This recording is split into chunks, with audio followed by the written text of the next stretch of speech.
अस्सलाम वालेकुम दोस्तों। आज मैं आपको सुनाने जा रहा हूँ एक सच्चाई और अमानतदारी पर आधारित बेहद दिलचस्प कहानी, अली ख्वाजा और अमानत। ये कहानी उस दौर की है जब बगदाद में खलीफा हारून रशीद का दौर था। उसी शहर में एक ईमानदार और नेकदिल ताजिर रहता था। उसका नाम था अली ख्वाजा। वो ना बहुत अमीर था, ना गरीब, ना किसी का कर्जदार, ना किसी से कर्ज लिया था। सादा जीवन जीने वाला मेहनती और ईमानदार इंसान था। माँ बाप का साया उठ चुका था, कोई भाई बहन नहीं थे और अब तक उसने शादी भी नहीं की थी। अकेलेपन और बचत की वजह से उसके पास करीब 1200 अशरफिया जमा हो चुकी थी। यही उसकी कुल पूंजी थी। एक रात उसने ख्वाब में सुना, अली ख्वाजा, तुम्हें हज करना चाहिए, तुम्हारे पास काफ़ी सरमाया है। वो कुछ देर उस ख्वाब के बारे में सोचता रहा। पहले तो उसे ये महज एक ख्याल लगा, लेकिन जब उसी ख्वाब को 3 रातों तक लगातार देखा तो समझ गया कि यह कोई इशारा है। अब वो हज पर जाने की तैयारी करने लगा, लेकिन सवाल ये था कि अपने पास की जमा पूंजी 1200 अशरफियाँ किसके पास छोड़े। उसने बहुत सोचा, फिर उसे याद आया एक उसका पुराना जानकार ख्वाजा हसन, बगदाद के नामी और अमीर सौदागर। दोनों बचपन से एक दूसरे को जानते थे और ख्वाजा हसन को लोग बड़ा नेक और भरोसेमंद मानते थे। अगली सुबह अली ख्वाजा हसन के पास गया। भाई हसन, मैं हज पर जा रहा हूँ अल्लाह की राह में, लेकिन मेरे पास जो जमा पूंजी है उसे लेकर मैं सफ़र पर नहीं जा सकता। क्या आप कुछ दिनों के लिए मेरी अमानत रख सकते हैं?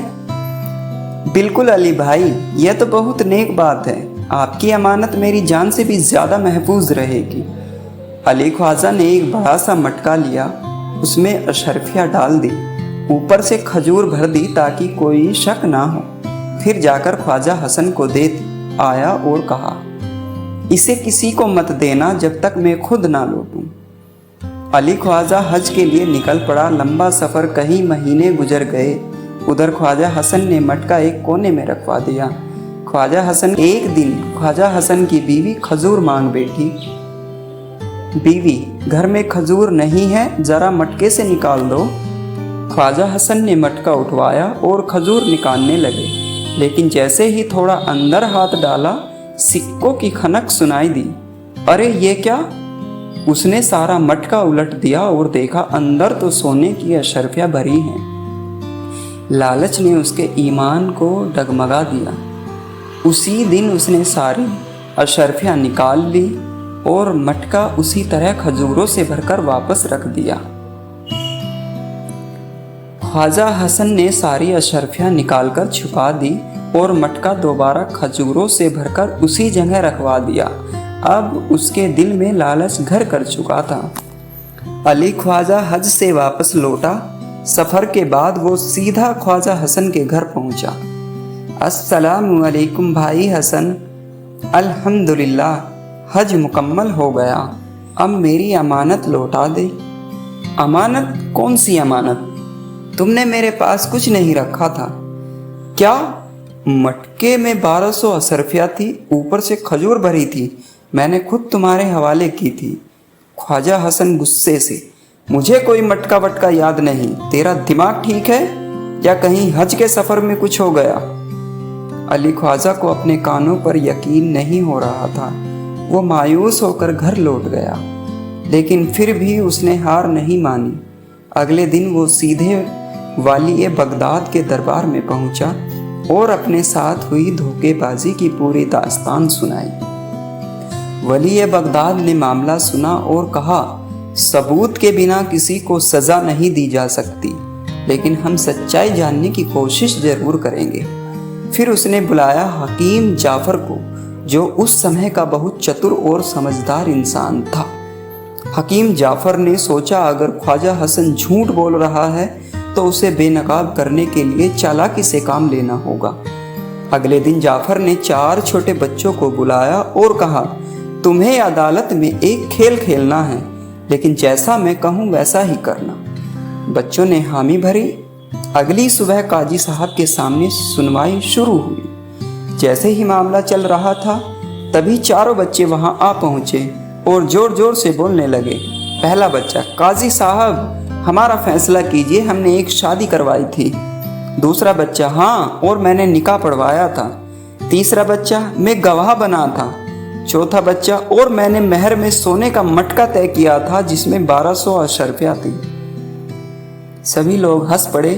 बच्चे क्या खेल खेल रहे हैं। लेकिन हकीम जाफर तुरंत बोला, रुकिए, इन बच्चों की बात को मजाक मत समझिए, एक बार ख्वाजा हसन को भी इनसे पूछने दीजिए। जाफर ने ख्वाजा हसन से पूछा, तुम्हें क्या लगता है, क्या ऐसा मटका कभी देखा है जिसमें ऊपर खजूर और नीचे अशर्फिया भरी हो? ख्वाजा हसन बिना सोचे, हाँ मैंने ऐसा मटका देखा है। बस ये सुनते ही जाफर चिल्लाया, पकड़ा गया, खुद मान गया कि उसने ऐसा मटका देखा है, जबकि अब तक तो मना कर रहा था। अब आगे ख्वाजा हसन की जुबान से मैंने मटका देखा है निकलते ही अदालत में सन्नाटा छा गया। खुद जिस चीज के होने से इनकार कर रहा था वही उसने मान लिया। हकीम जाफर मुस्कुराकर बोला, लो अब खुद ही गवाही दे दी। यही मटका था जिसमें 1200 अशर्फियाँ थी और जिसे ख्वाजा हसन ने देखा, मतलब वही मटका उसके पास था। काजी साहब ने ठोका अदालत का हथौड़ा और फैसला सुनाया। ख्वाजा हसन ने अमानत में खयानत की है। इस्लामी कानून में यह बहुत बड़ा गुनाह है।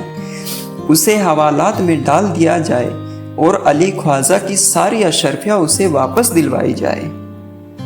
ख्वाजा हसन शर्मिंदा होकर सर झुका के खड़ा रहा। अदालत के फैसले के बाद अली ख्वाजा को उसकी अमानत वापस मिल गई। अली ख्वाजा आंखों में आंसू लेकर, अल्लाह का शुक्र है और जाफर साहब का भी, जिसकी अक्लमंदी ने आज मुझे इंसाफ दिलवाया। इस कहानी से हमें एक नहीं कई सीख मिलती है। नंबर 1, अमानत जो तुम्हारे पास रखी जाए उसे ईमानदारी से संभालो।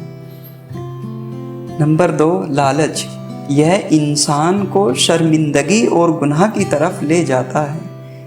नंबर 3, हिम्मत, जब तुम्हारे साथ अन्याय हो तो आवाज़ उठाओ। नंबर 4, अक्लमंदी, जैसे हकीम जाफर ने चालाकी से सच्चाई उजागर की। अगर आपको ये कहानी अच्छी लगी हो तो दिल से लाइक कीजिए, अपने दोस्तों को शेयर कीजिए और ऐसी ही और इस्लामी कहानियों के लिए इस चैनल को सब्सक्राइब ज़रूर करिए।